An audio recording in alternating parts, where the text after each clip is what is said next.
Banerjee, core faculty for the College of Health Sciences and Public Policy at Walden University.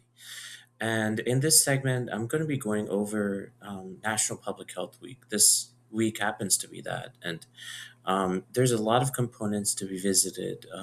There was some about misinformation. And by the way, the theme for this week is Ready, Set, Action.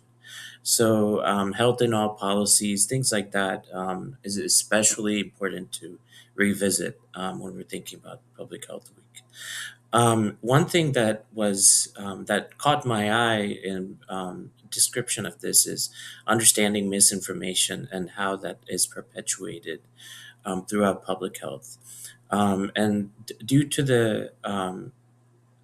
due to the ICE, the U.S. Immigration and Customs Enforcement, and how they have taken individuals, Hispanic individuals mainly, from their homes, from their places of worship, and violated their rights.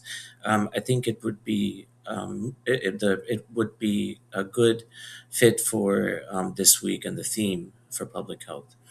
So I first came about this on kind of a random website, and it resonated with the types of public health violations that take place, and that spreads misinformation. So um, and this is in, I believe, 2024, from the American Immigration Council.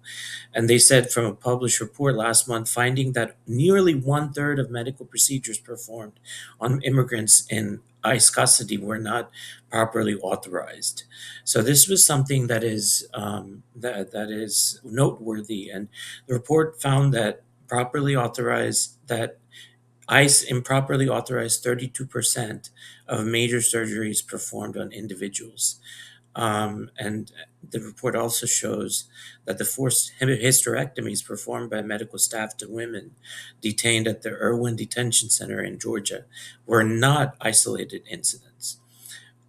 So if you click on the forced hysterectomies, then you saw that. So this is 2020. So there was the first complaint about the COVID-19 precaution failure. And then allegations that women detained at the facility were given hysterectomy without their consent at an unusually high rate. And this is alarming because many people, um, this is not America. I mean, this is other countries this happens, but not here.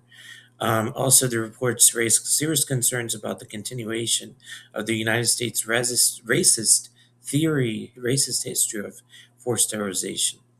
So I don't want to belabor the point, but the point is that there's still violations of human rights and violations that is perpetuated through the federal government and through ICE agents, which have to be stopped sooner than later. And there seems to have been some lower, but all of this kind of gets overcrowded by the war and other things that media doesn't really have time to, or should have time, but doesn't have time to cover.